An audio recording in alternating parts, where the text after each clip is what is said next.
Bueno, hoy seguiremos avanzando con este estudio de la que el apóstol Pablo le escribe a los colosenses.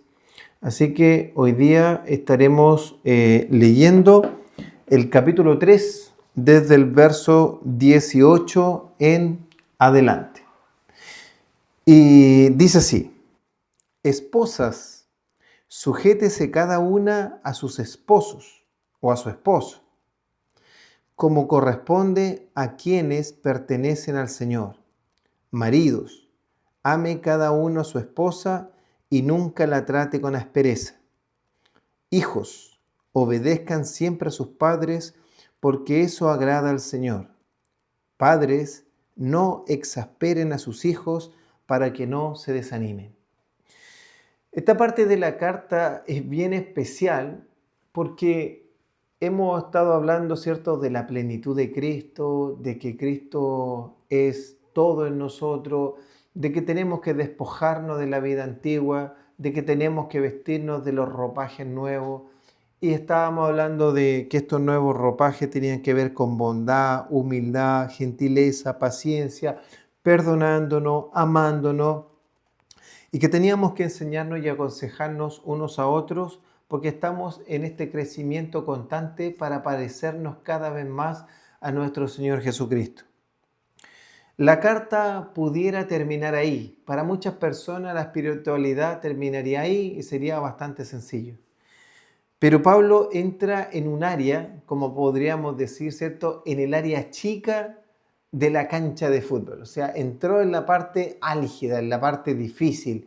Entró en la parte directamente familiar y también matrimonial. Entró en un área árida, en un área que no muchos entrarían, ¿cierto? Porque existen dificultades, porque el ser humano en esa área es como bien reticente y es como nadie se meta por favor en esta área porque es muy personal.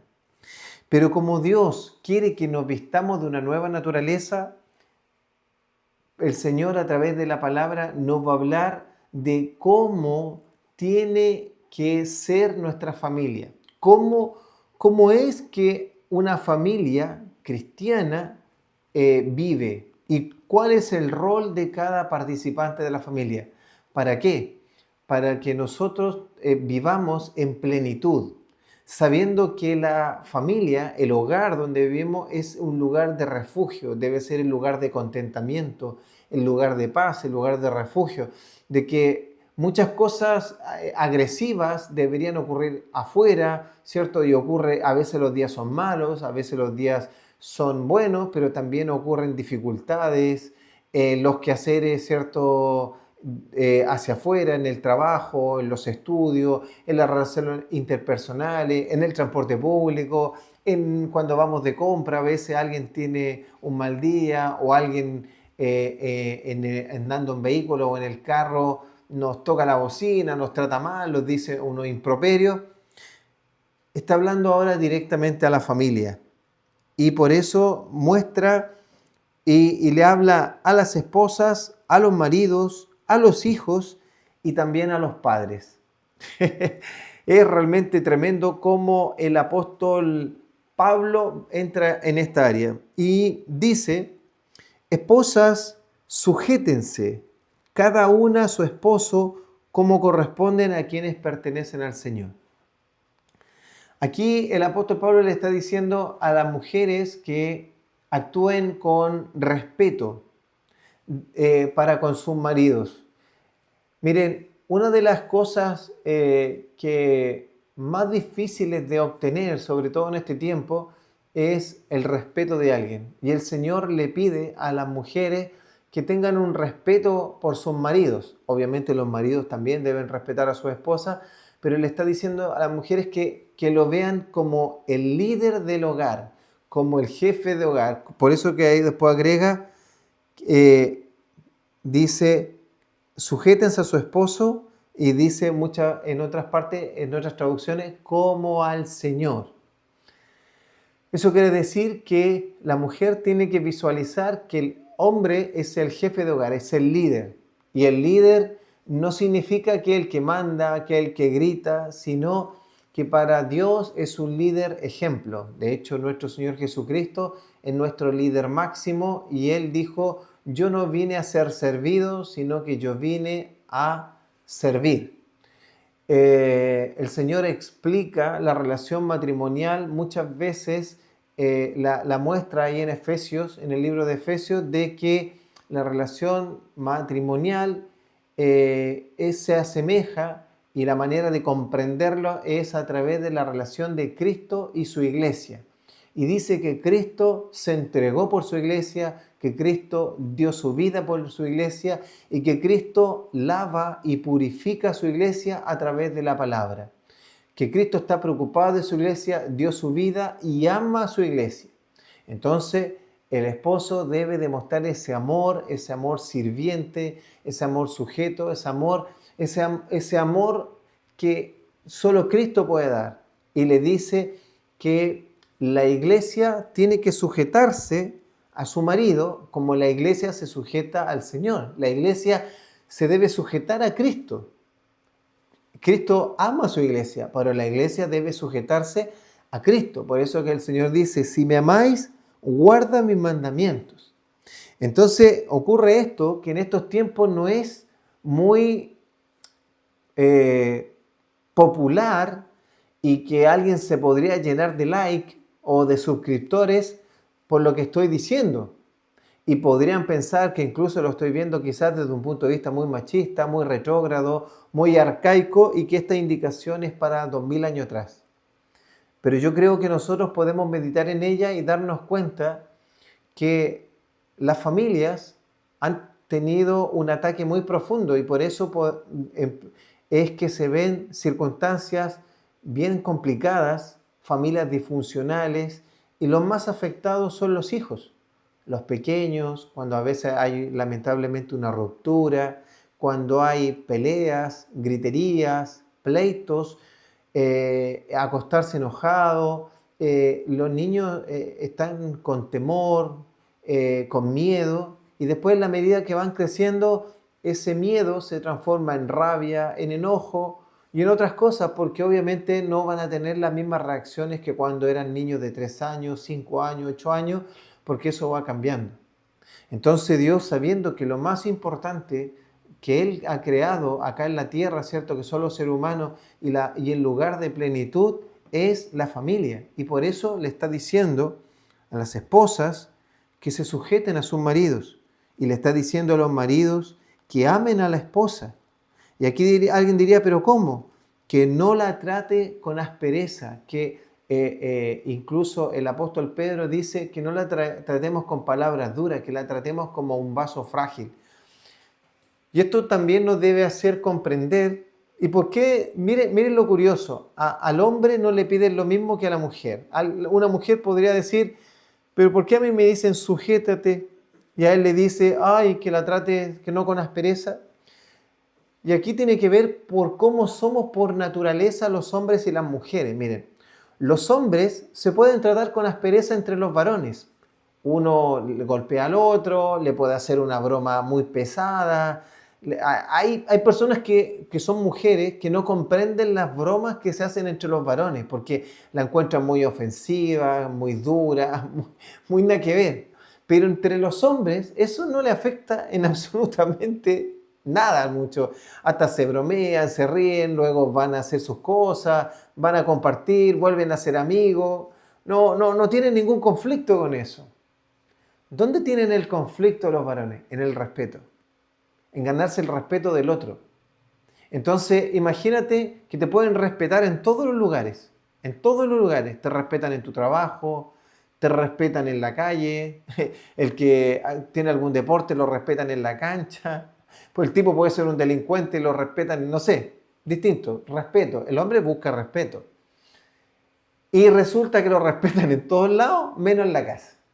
Y él sabe que en la casa no la respeta, por eso que todos los hombres se bromean de que la que manda en la casa es la mujer y todo eso. ¿Por qué? Porque es muy raro de que vean que una mujer respete a su marido.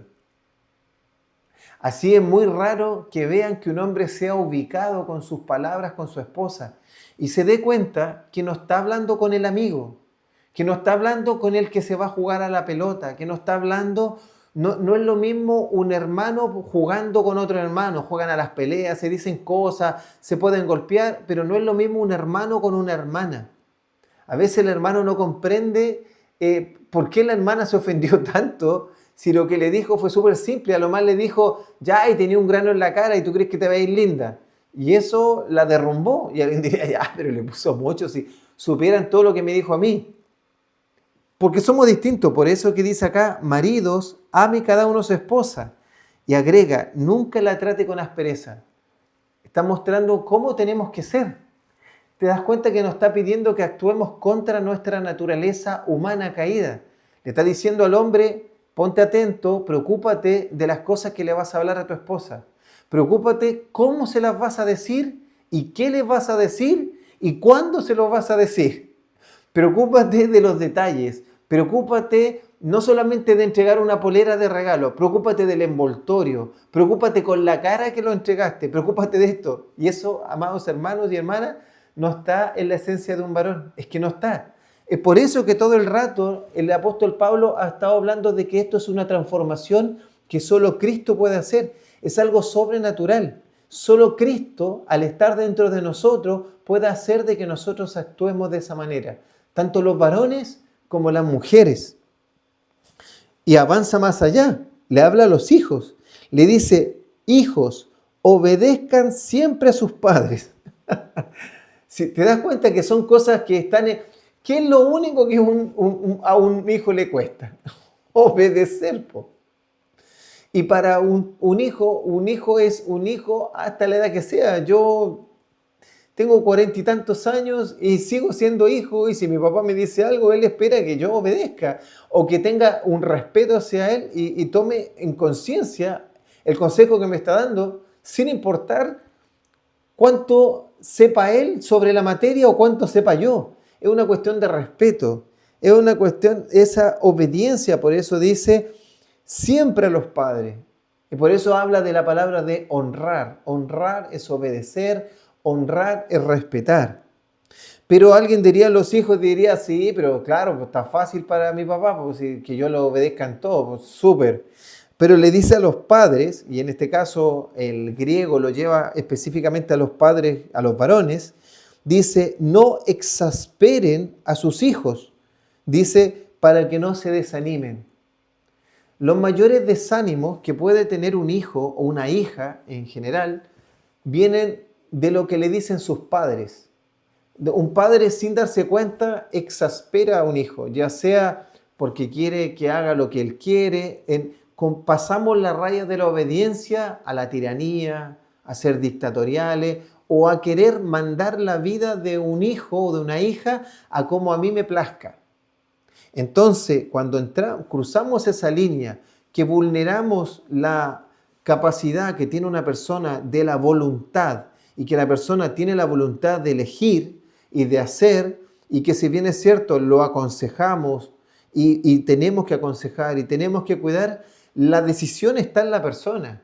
Aunque nosotros lo veamos, lo que está ocurriendo, y nos cuesta a los padres, tenemos que entender que la decisión es de ellos. Y por eso que la lucha es a no exasperarlo, o sea, a no hacerlo enojar por enojar. O sea, nosotros, eso no quiere decir que un padre no tenga que corregir, que un padre no tenga que disciplinar, pero tenemos que cuidar nuestro lenguaje para que por cosas triviales o por cosas que no son de vida o muerte o por cosas que no son fundamentales, ser tan estrictos que lo único que vamos a hacer es exasperar a los hijos. Exasperarlo, hacerlo enojar. ¿Y esto qué produce en ellos? Un desánimo. No van a querer salir adelante, no van a querer hacer esto. No, el desánimo muchas veces de los hijos, el no querer hacer cosas o el que estén estancados, en gran parte a veces es por culpa de los padres. Algo hizo el padre o la madre, o ambos, que está generando esa situación. Y por eso que el Señor, entendiendo que estamos hablando de nuevas criaturas y está hablando de una nueva creación y por lo tanto una nueva comprensión de la familia, y para comprender la familia de una manera distinta, estamos hablando de que el papá tiene que entender cuál ahora es su rol, que cuando Cristo está en su interior, la mamá tiene que entender cuál es su rol ahora que Cristo está en su interior. Tiene que entender su rol de madre y su rol de esposa. El papá tiene que entender su rol de padre y su rol de esposo. Y el hijo, ahora que Cristo está en su interior, ¿qué espera Cristo de mí? ¿Qué espera Dios de mí? Espera esto, espera. Y alguien diría, pero voy a quedar desprotegido. No, porque yo también le voy a exigir a tu padre. Entonces, una casa en la cual la luz del Evangelio, Cristo está llegando, es una casa en armonía, es una casa en paz, es una casa que busca crecer en Cristo.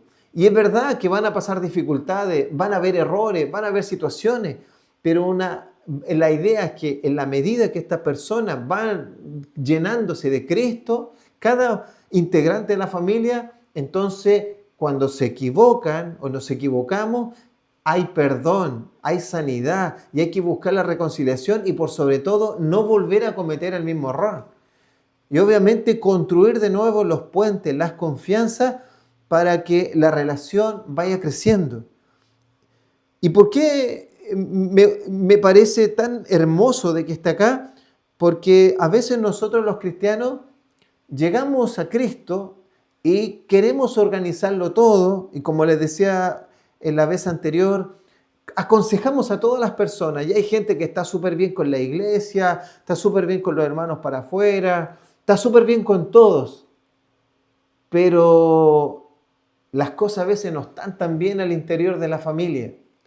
Y la verdad es que eso es que hay que cuidarlo, hay que esforzarse, hay que pedirle al Señor, hay que orar, para que el Señor comience a trabajar en nosotros y la luz del Evangelio resplandezca en nuestra casa.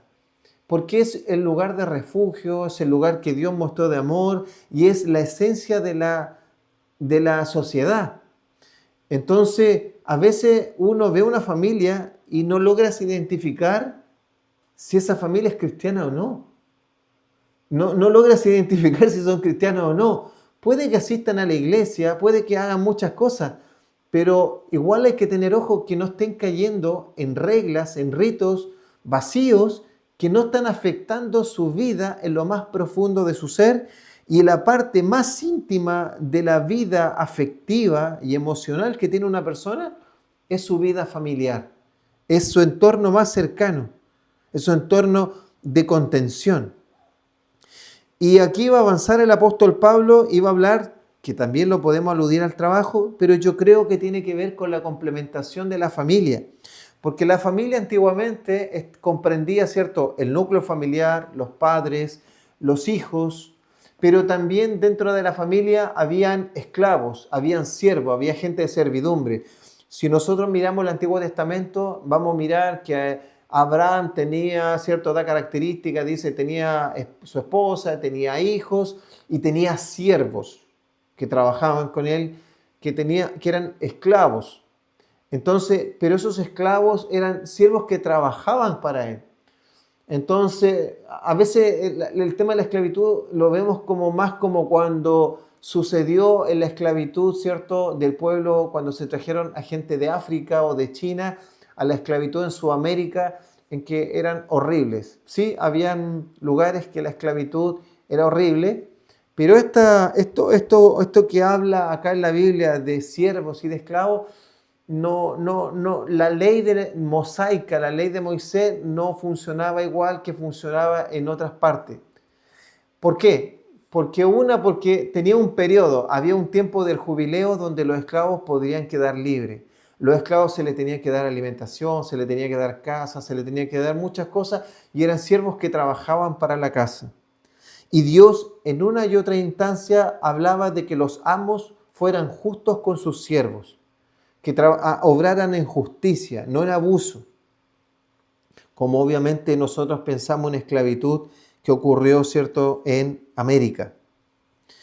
Y dice así: esclavos, obedezcan en todo a sus amos terrenales, traten de agradarlos en todo el tiempo, no solo cuando ellos lo observan, sírvanlos con sinceridad, debido al temor reverente que ustedes tienen al Señor.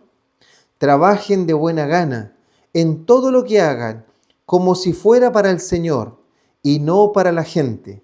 Recuerden que el Señor los recompensará con una herencia y que el amo a quien sirve es Cristo.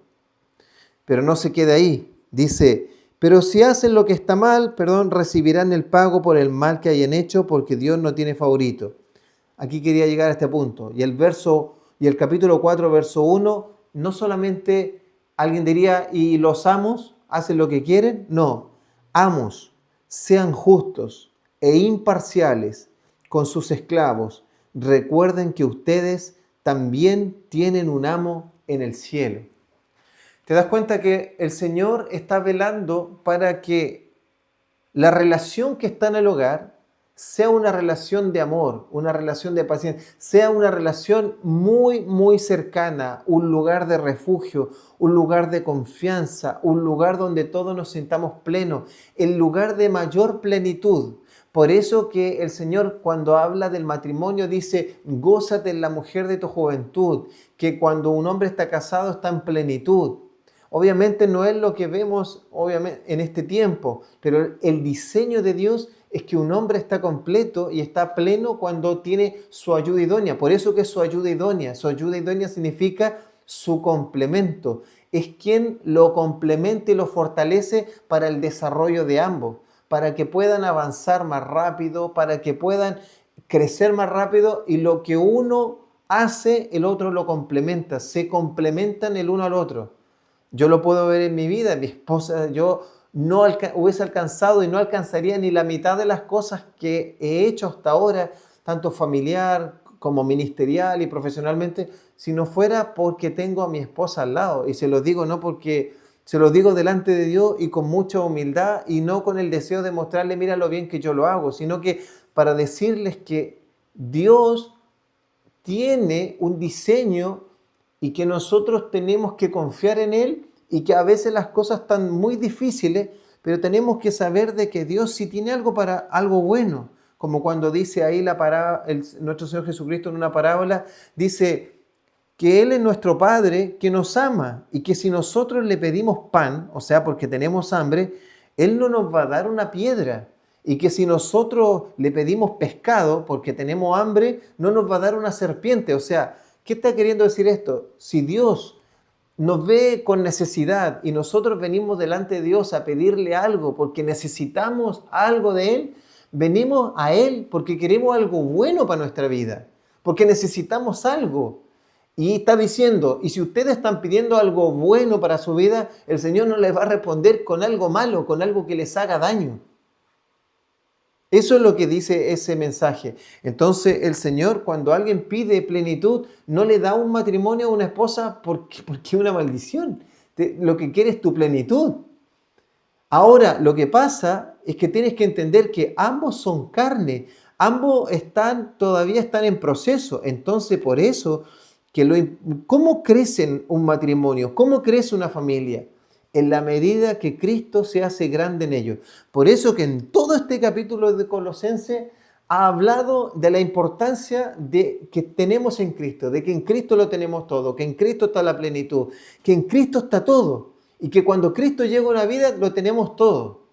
Y está apuntando a la parte más álgida en ese tiempo también, el matrimonio y la familia, que si Cristo está en tu interior, te va a transformar y te va a guiar. Y que si Cristo está al interior de tu esposa, también. Y si Cristo está al interior de tu hijo, también. Y si Cristo en ese tiempo estaba al interior de tu siervo, el siervo va a servir de una manera leal, de una manera como si sirviera al Señor. No solamente cuando tú lo estás mirando, no solamente cuando tú le estás dando una orden, sino que lo hace por lealtad. ¿Por lealtad a quién? A Cristo, porque sabe que en el fondo su amo mayor y a quien está sirviendo es a Cristo, no al amo que el Señor, no al amo que tiene. Pero también le está diciendo a los amos, no te olvides que tú también tienes un amo, que tú tienes un Señor, y por eso decimos que Cristo es nuestro Señor.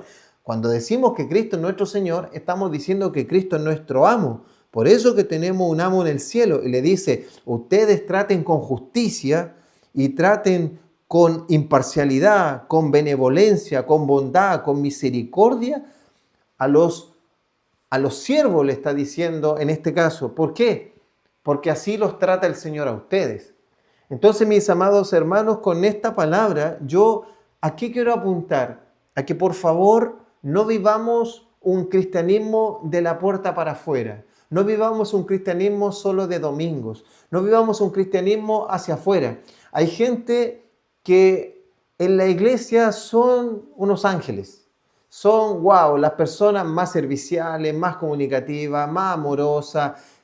Son capaces de llevar al hermano, ofrecerse para todo. Se ofrecen para todo. Pero en la casa basta que alguien le pida un favor así de pequeño, que le diga, oye amorcito, oye, ¿me podrías dar un vaso de agua? Y basta que le pidan un vaso de agua para que digan, oye, yo trabajo toda la semana, estoy cansado.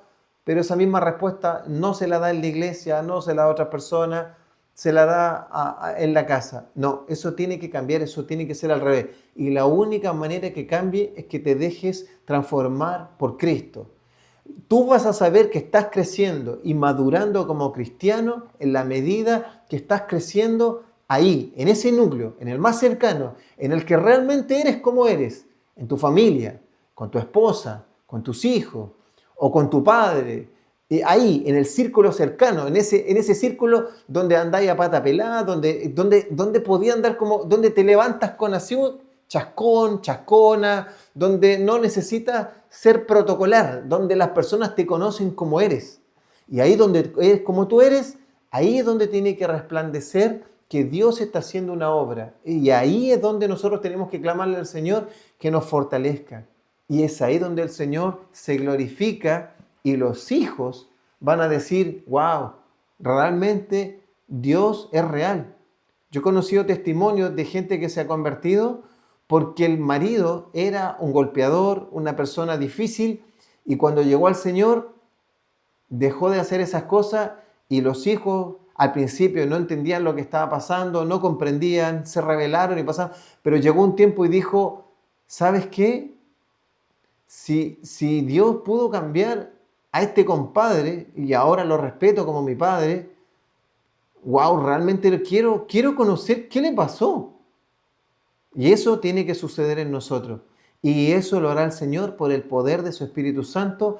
Solo nosotros tenemos que venir humildemente delante de Él, confiar. Así que mujer, confía que el Señor hará esa obra en tus hijos, en tu esposo, pero también tienes que buscarla dentro de ti, porque el Señor quiere cambiarte a ti. Está bien que ores por tu esposo, está bien que ores por tus hijos, pero ora también por ti para que esas áreas que tú no estás viendo, en los puntos ciegos que le llamamos, que el Señor te los muestre y me los muestre a mí, nos muestre a todos, para cambiar y ser sal y luz, no solo de la puerta para afuera, sino también dentro de nuestros hogares. Así que mis amados hermanos, quiero invitarlos a que oremos para que nuestros hogares también sean luz y sea un lugar de refugio, de amor, de alegría para nosotros, para nuestro matrimonio y por sobre todo para nuestros hijos. Amado Dios, te damos gracias, Señor, porque tu palabra es viva y eficaz. Señor, yo oro para que, Señor, vivamos un evangelio puro, para que, Señor, se caigan las máscaras, las caretas, Señor, porque a veces tenemos una imagen de la puerta hacia afuera, pero una muy distinta de la puerta hacia adentro de nuestro hogar. Señor, oro para que la mejor imagen, para que la mayor paciencia, humildad, benignidad, misericordia esté hacia adentro.